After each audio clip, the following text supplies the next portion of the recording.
The people and myself love actionable takeaways, Mr. J. I would love for, what are some of the axioms or mindsets or things you find yourself repeating to yourself and others all the time about how to approach this kind of work that you found the most useful? I guess, I mean, this is a pretty broad question, so I'll answer broadly because I think my mantra is like, if I help people, I help the organization. Some people try to help the organization. I'm like, I just want to help and serve people. So let me talk to you, the individual, for a moment. There's a premium in business put on, especially in our roles, knowing the answer, having the playbook. And I think, again, that's beaten into us from a school system that was born of the industrial age, where everybody's working in factories and they wanted you to be a cog when you left school.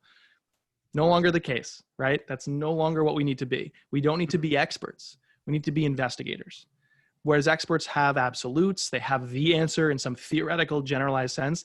It doesn't apply every single place. And the exceptions to those rules that the experts have are always human-based. They're always you. They're always your customers. They're always the resources that make the work possible for you to serve those customers. So the axiom, if you want to call it that I always keep in mind personally, that I want others to, maybe look harder at, is to stop acting like experts and start acting like investigators.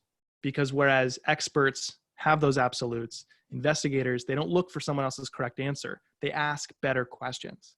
And that leads them to understand how they can do something unique in their shoes.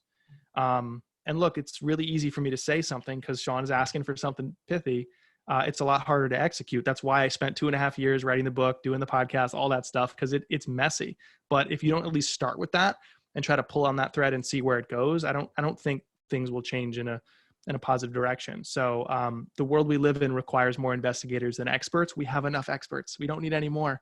They're not quite as useful as they claim to be, myself included.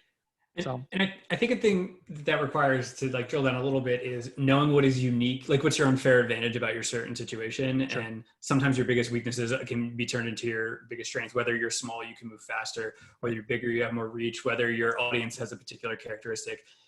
And to bring it full circle, if you just copy the best practices of someone who doesn't share those characteristics and variables with you, you're going to kind of sputter mediocrity for a little bit. It's so hard not to do that and not to just listen to all the best practices you read. But I think that is the job. I think that's most knowledge work jobs is balancing that. Yeah. And look, it's difficult because I don't know what people arrived expecting here, if they wanted like another blueprint, another playbook, but whether it's the mess we're going through right now, or when things go back to everybody's back at work and schools are open, et cetera. We keep hearing this phrase, new normal. And I can't stand it. Like if a brand is trying to say new normal, I want to be the marketer on the team being like, why are we using that in our language? Because we didn't use normal. So why are we talking about the new one like it's some great thing? Normal is this thing we've always rejected. It's the status quo. It's the conventional wisdom.